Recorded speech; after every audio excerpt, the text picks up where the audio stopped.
Hello and welcome to episode 1 of Island Decree. We're here filming an episode, and it's the first one. The very first one. Hello. Hopefully in the future we will be bringing you more podcasts, videos discussing magic, events that we've gone to, discussing those, and overall just entertainment. I'm Nick Wooser. I am the entity known as My Damn Blog, because I have to keep my online personas all in one line. So we will be discussing some magic today. We'll be doing more magic things later, including deck tech and deck discussions. But first, we're going to open a pack of Dragons of Tarkir. Nice! And by open, I mean review a pack that I already opened because I have no self-control. Well, none of us do. So first, our token is a Djinn Monk. Nice. Very playable if you have something that generates Djinn Monks. So, if you're running a blue Djinn Monk deck, you might need one or three of those. And then we have an Island. Nice. Definitely will go along with our blue Djinn Monk. Island most powerful card in Magic, so... Debatable, but yeah. Okay, and then for the actual pack, we have Volcano Rush, which is a instant for 4 and a red. Attacking creatures get +2/+0 and gain trample until end of turn. That's not too bad. It seems like a little bit of a glorified Trumpet Blast. I'd still rather run Trumpet Blast. And then we have Draco Warrior, which is a 3/1 for 1 and a white. That seems fine. Yep. Yeah, Draco Warrior's a pretty standard white deck. Just to be clear, we're talking a lot of these reviews do it either in the context of standard or in the context of limited. We're doing it in kind of 3 things, as in, would I draft this, would I play it in standard, and would I play it in Eternal formats? As far as the first 2, okay. I might draft Volcano Rush late, but probably not otherwise. I'd probably draft Draco Warrior in the middle rounds if I'm doing a draft. Yeah, definitely. Volcano Rush seems like a card that you would take if it just kept being passed around and you're like, I might as well take a red one. Yeah. And then Draco Warrior, I see it used quite a bit in Standard, mostly as a second turn drop by white decks. Yeah, again, 3/1 and white weaving is good. Eternal formats Commander, I wouldn't really run either of these in Commander because they're just better options. Neither, yeah. Then we have the Dragon Scarred Bear, which is a 3/2 for 2 and a green, with Formidable for 1 and a green, where you can regenerate it. Activate this ability only if creatures you control have total power 8 or greater. 3/2 for 3 of conditional regenerate. Super good in draft. Yeah, it'd be really good in draft. I barely ever see it run in standard, mostly just because there's not a lot of green decks that will form around it. Yeah, green isn't great in standard anymore. Yeah, green seems to be on the lower end of the standard this time around. It had a good mostly once. Had a good run. Once you get past... Eventually we'll stop interrupting each other. It had a good run with the Teamer, but the Teamer just kind of went downhill with Fair Forge, and then... Yeah, definitely. Once we hit cons, it started going down a little bit, and then Favorite Forge and Tarkir, Dragons of Tarkir, it just kind of fizzled out a little bit. Yeah, but still, in draft, if you're running green, which you should still do in draft... Yeah, and if you have... a Terra Stomper out or something like that, then your Formidables are pretty much taken care of. If you have a Terra Stomper in draft, what format are you drafting? I'm talking standard. Oh. I don't draft often. But in standard, I can see it being used with a large ramp deck, just as almost a fodder card. As far as Eternal formats, I might run this in some decks, but not a lot. I certainly wouldn't run 4. Yeah, definitely. It seems like a one, just take up space kind of thing. Yeah, if I'm running I'm running more Cudgel Trolls than I am this. Yeah, and it still seems like there's better options. So our next card is the Palace Familiar, which is a 1/1 for 1 in the blue. It has flying, and when it dies, draw a card. I see this run a lot in standard control decks, mostly... if they're using some sort of exploit as well, they'll drop Palace Familiar, exploit it, they'll draw a card, and it's pretty much a win-win in that aspect of it. And again, it's also a 1/1 flying blocker, which is always nice. 3 best words in Magic, draw a card. You know, there are better things, but there are certainly worse things you could do with 2 mana. Oh, definitely. Draft, it would definitely be, if I'm drafting blue, I'd probably pick it up probably second or third round, depending. Yeah, if you're deep in blue, this is probably a better thing than just wasting a card. Our next card is Vial of Dragonfire. It is an artifact for 2, and you can pay 2 and tap it to sacrifice it. It deals 2 damage to target creature. It's unexciting. Yeah, it's kind of a burn card.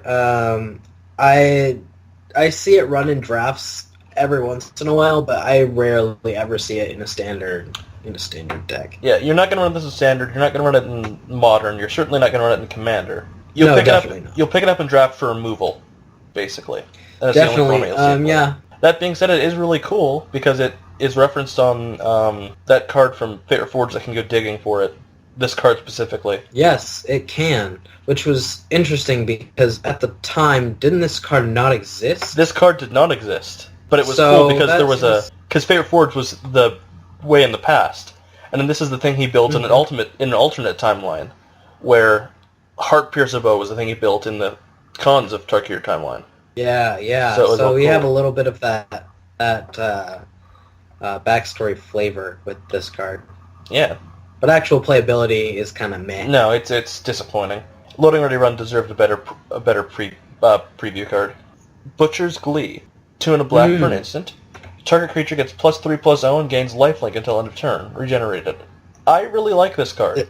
Me too. I like it primarily like when you're blocking something. Yeah. They attack, you have like a weaker blocker. You play this card, you gain life, you kill their attacker. It's a really it's a good card in that aspect of it. Generally, you won't use it to attack as much. I really only see it as a defense. It's the only time you use it as an attacker when you're attacking is like if 3 damage will get you the win. Yes, yeah. And even then, I guess the other side of that would be if you are about to lose and you just really need a little bit of life, then you drop that, you swing with that creature. Then that creature, automatically has that regenerate shield, and then keep that around for a while. So yeah, this card, I definitely draft it. I don't play enough standard to know if this is relevant, but I might run a few in a standard deck. Yeah, definitely. I see it a little bit in blue-black decks, red-black decks. I see it often. The new Colligans with that fancy dragon dude. Yeah. I see him in those kind of decks. Like I said, mostly as a defensive card. I might even run this in a couple of Eternal formats, but not too often. Depends on the deck entirely. Definitely, yeah. Maybe somewhere in a Goblin deck of some sort, but you never know. Then this card, which I really, really like. It's a common. Herald of Jamocha for 1 and a white. It's a 2/2 with Vigilance, which is great on its own, but other warrior creatures you control have Vigilance.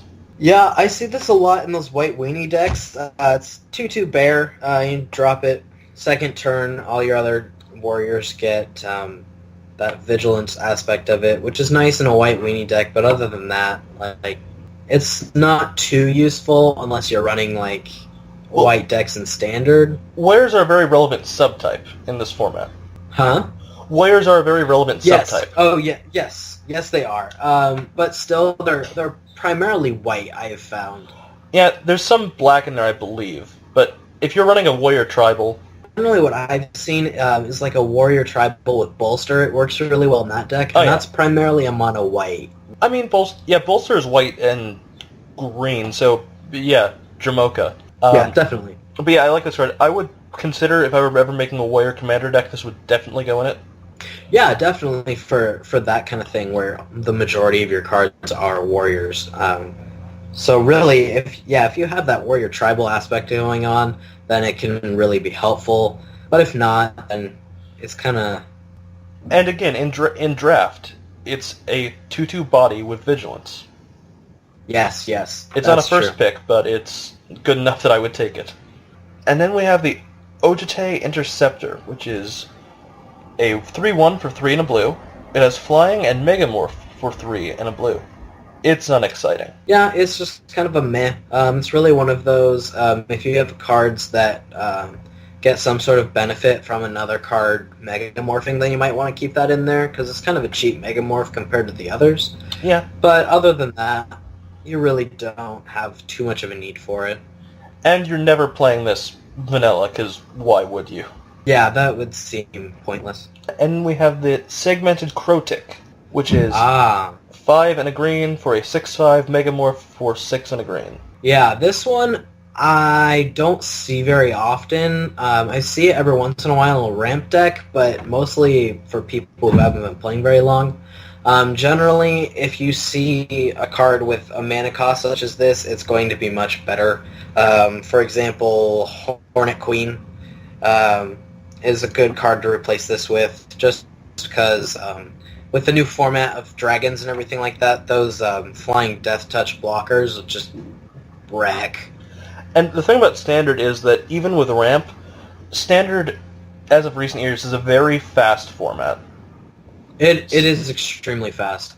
So by the time really, you're unless at 7 mana, it's not even really worth it to play this. Yeah. Generally, as a Standard player, I like to play. I think the highest mana cost in my deck right now is a 6, and I only have one of them. And then after that, it's just a 4. Because by turn 4, you should have some sort of strategy to end the game. Yeah, by turn 4, it's basically decided in Standard. Yeah. I also wouldn't run this in Draft, because Draft tends to be even quicker in some cases. Yeah, true. Yeah. And my god, there are much better 6-7 mana cost cards in Eternal formats. Oh, definitely. And, like, I could see it being used, like, I don't want to spend too much money and I pulled this already for, like, a familiar game. Like, oh, I'm just going to play with my friends, it's no big deal.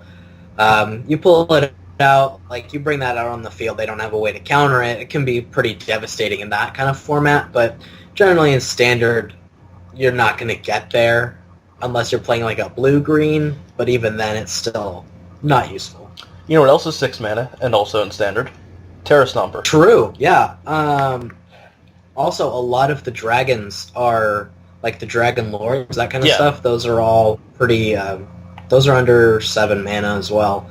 So you can generally find a way around Segmented Crotic. So basically, keep this on your kitchen table. Do not use it in different formats. Yeah, maybe, it's a common, correct? It is. Yeah, so, I mean, maybe trade it. Alright, our next card is Scion of Ugin, which is a 4/4 for 6. It's as flying. Yes, it's a colorless, isn't it? Just a colorless. That is important. Which is an interesting, it's an interesting take on it. I don't think I've actually seen colorless creatures before that aren't artifact creatures. Eldrazi. True. Yeah, I'm corrected. Besides them, though, I feel like this card, it's a 4/4 for 6 with flying. I feel like it would be better to have this card if it had some sort of effect that affected Ugin, the Planeswalker. Mm-hmm. But since it doesn't, it's kind of useless, really. See, what I like about it is that it's immune to a lot of removal. True. That's the reason Except it is technically a creature, so you can counter it. But there are like some spells that destroy monocolored creatures or two-colored creatures, correct. And it doesn't apply to this card. It's definitely an interesting ruling that I found. I like to play cards that destroy monocolor creatures, but artifact and colorless creatures don't count as monocolor, which was an interesting ruling in my opinion. It sounds like somebody got a little bit salty when their spell didn't work. Actually, I hadn't played it. I just asked somebody just to clarify, and they said that it didn't, and I was like, well, I'm certainly glad that I didn't use this spell instead of something else. Alright, now we have the Salt Road Quartermasters. Speaking of salty. Oh, yes. Which is 2 and a green for a 1/1. Now, that doesn't seem very good right off the bat. No. But it enters with 2+1/+1 counters on it, and you can pay 2 and a green to remove the +1/+1 counter from it and put it on on target creature. Yes, you can. Actually, interesting story about this card. Recently, I was constructing a white-green bolster heroic deck. Okay. And this card actually almost made the draft. The only reason that I didn't use it was because Seston's Oathsworn, which is a 1/1 for 3 with heroic, but anytime you cast a spell on it, it gets 2+1/+1 counters. So I just made the judgment call that it would be better to use that. But I mean, I could see running this card. Yeah, definitely. Definitely in like a white-green deck, like I was saying, it would work pretty well. Yeah, there's a lot of stuff with Bolster that is just really good that works with this. Definitely. Another interesting combo that I've seen this used for is the Ordeal cards, where every time a card attacks, it gets a +1/+1 counter. What I have seen is someone attack with that +1/+1 counter, take the 2 off of the Salt Road Quartermaster, put them on that Ordeal card, then that Ordeal card goes away and you get the extra bonus for it. Yes, and I believe... I'm trying to think of the spell, but I believe there are certain cards that say, destroy target creature with a +1/+1 counter on it. Yes. And you can use this card. It doesn't say target creature you control, it's target creature. So you could just put it on an opponent's creature and destroy it with that kill spell.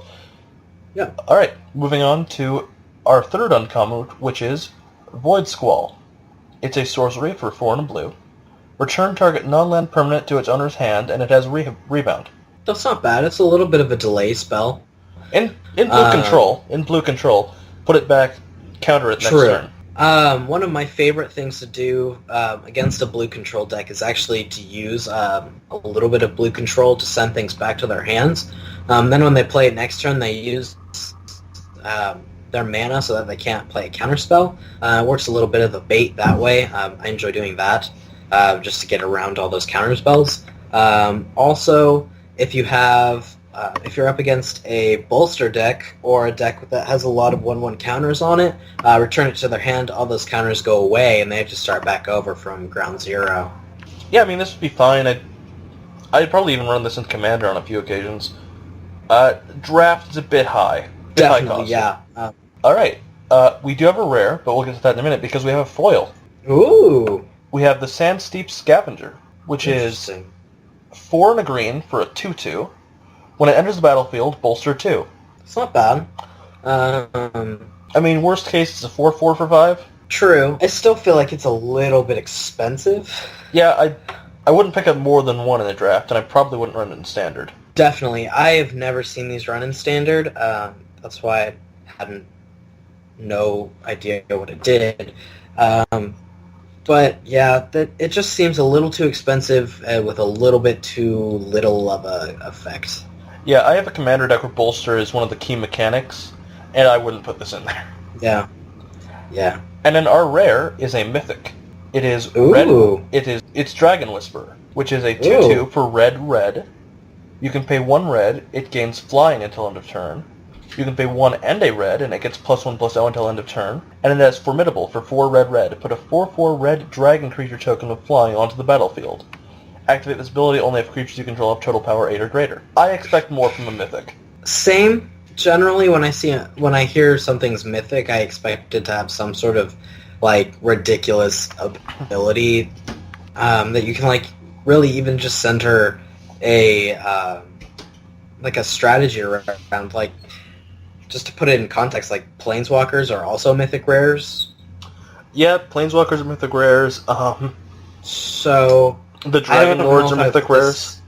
Yeah, I don't know if I would put this card on the same level as those. I can see maybe 1 being used in like a red deck, especially with those dragon tokens. If you're running like an Atarka deck where you have a bunch of dragons being built up a little bit with those +1/+1 counters, I can see getting a 4/4 dragon token and then just growing it. But even then, you'd have to have something large out before you actually started growing. So it would seem a little bit unnecessary. Yeah, and it's conditional token spawning, which I've never been a fan of. Definitely. For me, it just seems like the whole formidable mechanic is cool, But it seems to me that cards with it are a little bit of an overkill, just because if I already have creatures with power 8, like, I'm probably not doing too bad. The one format I've really been able to abuse Formidable in would be Commander, where I have a Surrak Dragonclaw. Sorry, I'm just on Google Images, and there's a picture of Surrak punching Ray Rice in the face. And his form in Dragons of Tarkir, which is Surrak the Hunt Call, has Formidable. A target creature you control gains haste until end of turn. And he's really the only one with Formidable I've been using. And that's really good in Commander because I have stuff like Hamletback Giant and some Hydras in that deck. Again, I'm not a fan of Formidable often, but there's some cards that use it well. But this card isn't really one of them. I would agree. This card seems like one that I would probably just trade in for store credit or cash. Yeah, it's got worse fire breathing, which is a problem. Yeah, basically. Alright, that was our disappointing pack. Yeah. There's one or two ones that you can use in there, but other than that... If you're drafting this, what do you take first? I kind of want to go with the Jamocha Warrior. I don't know if there's a lot in there else that I would take, which is weird, because I don't like playing white. Yeah, I mean... I might take the Dragon Scarred Bear. Yeah. I like the Regenerate Bear. That makes maybe sense. the Butcher's Glee, maybe the Jamocha Warrior. Yeah. Try to go in on Warriors and get Herald of Jamocha, I don't know. But you know what isn't disappointing? July 11th is the Magic Origins pre-release. Yes, it's already on my calendar. And we will definitely be attending that, and we'll bring you all the coverage live from the event. It will be so much fun. We will likely go with a friend of ours who we're trying to get involved with the podcast as well. Yes. Possibly two friends of ours. We have 2 friends between the two of us, which is quite good. I'm actually a little bit surprised. Yeah, who wants to be friends with us?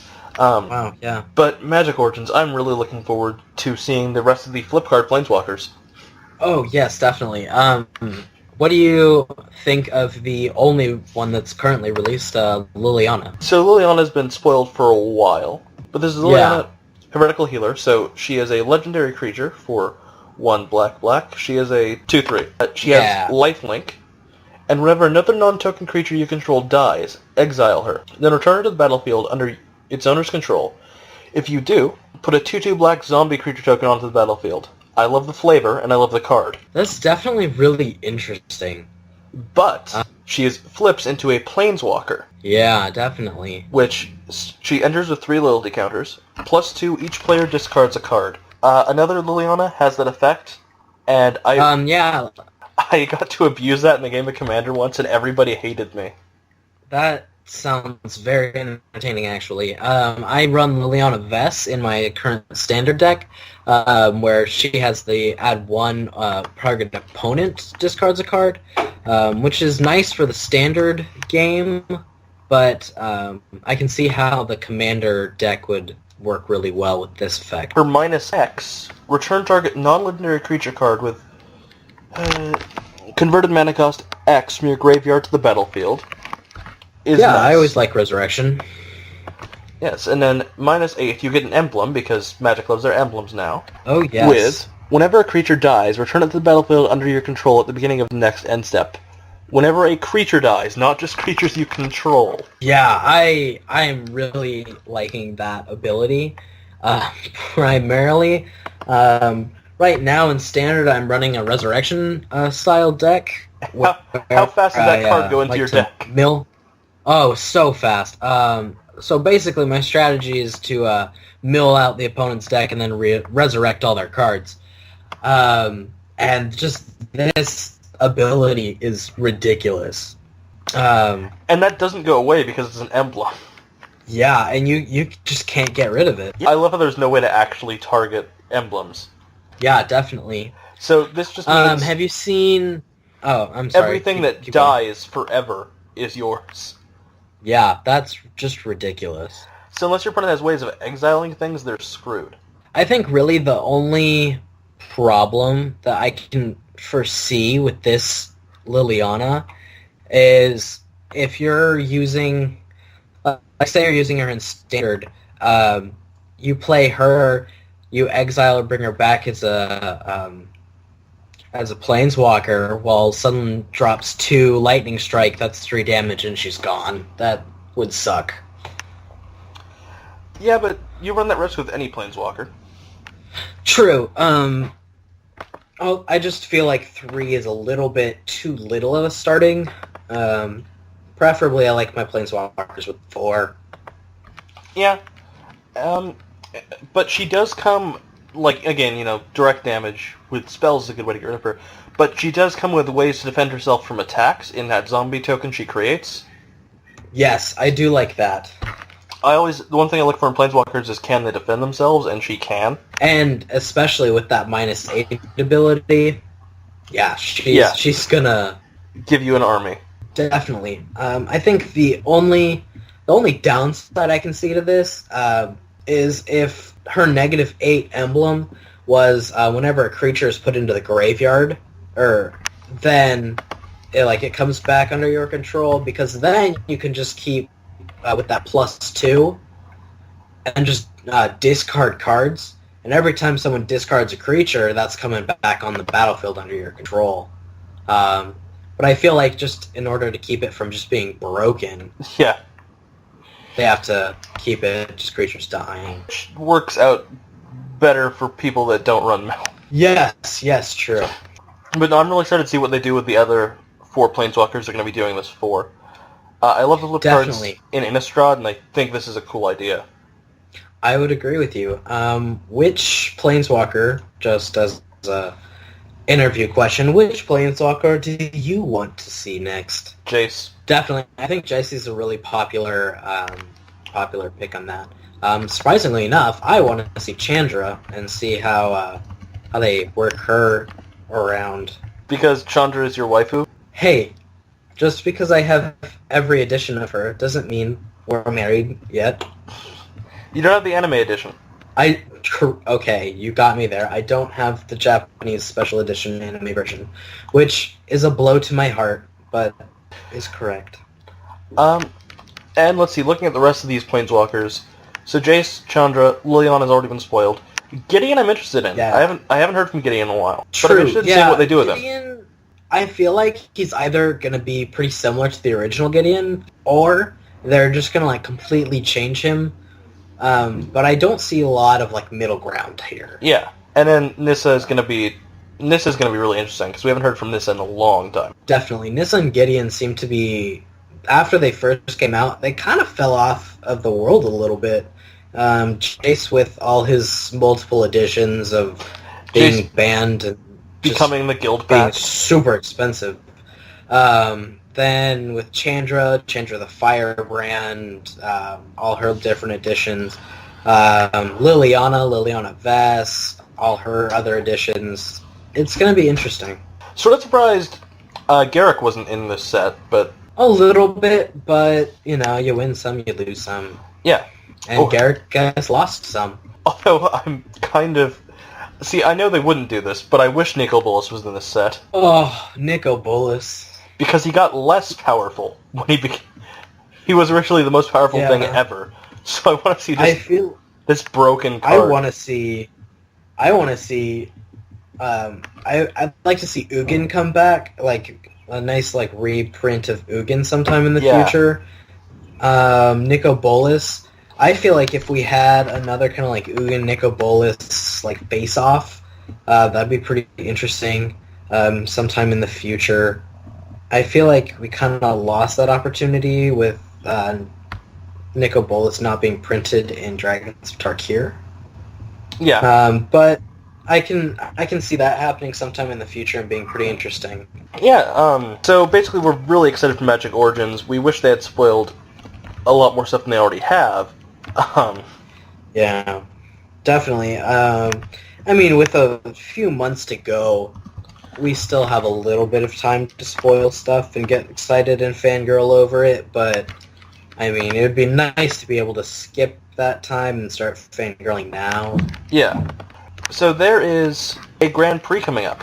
Yes, there is. Las Vegas Grand Prix. Actually, the game store that I generally play Standard at is going to be there, and so they're closed next week. Luckily, I will still be able to play tomorrow, but they're closed from Wednesday on, and that kind of sucks. Why don't you just go with them? Mostly because I have school and no money. Lives of college students. Well, that's what you get for getting an education. Yes, yes. But on the 28th, Grand Prix Las Vegas starts. It's gonna be so cool.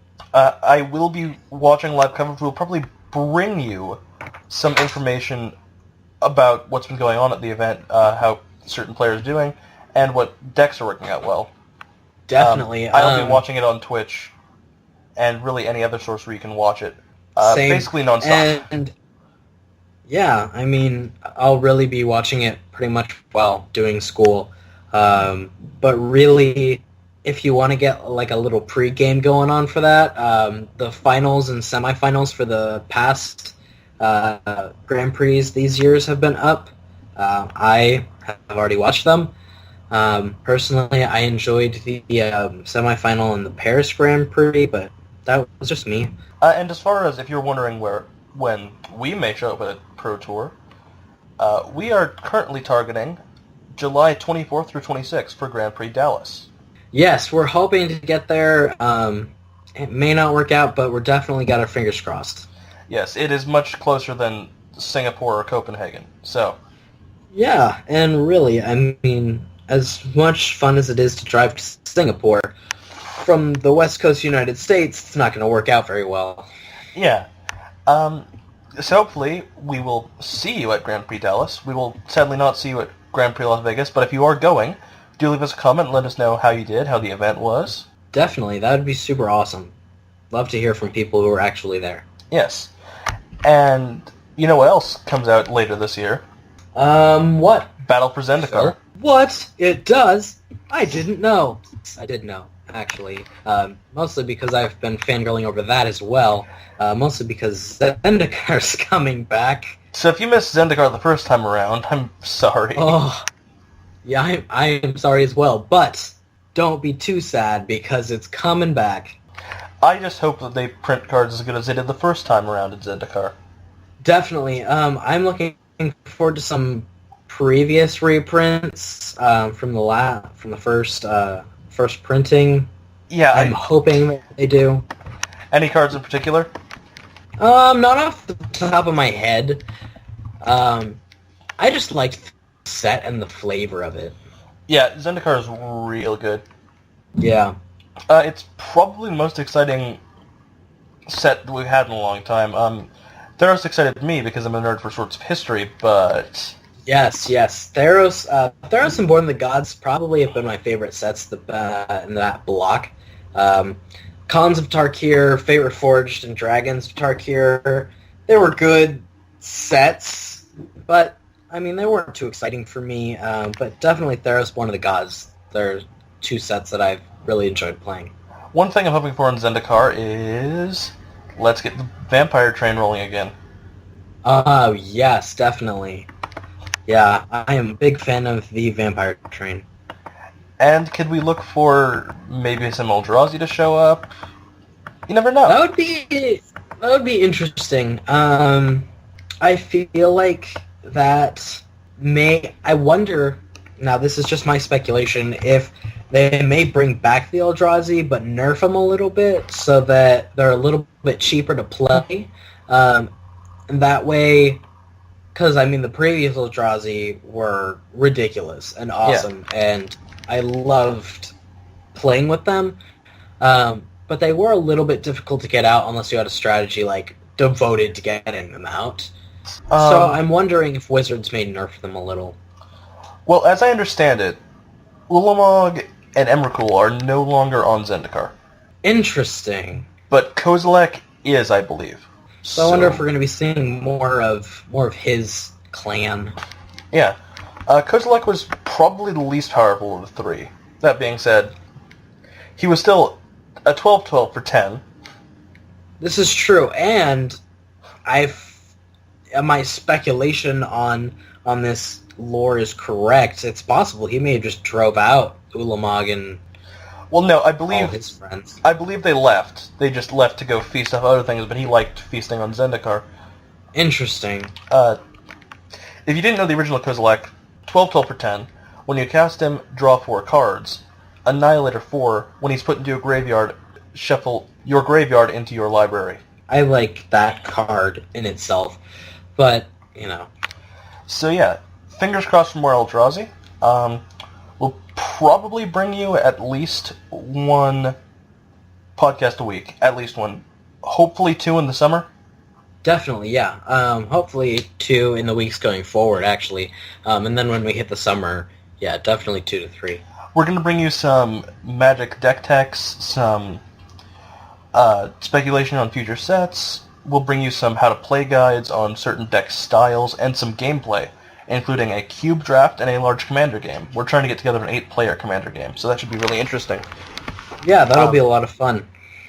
If you want to help support the show and help it grow, please subscribe to our channel, and also go support our Patreon, as well as following us on Twitter. One of our Patreon goals will be we can review your deck if you pledge a certain amount of money. So please check out those rewards and our stretch goals. Thank you for watching this, and we will see you within a week. Awesome. See you later.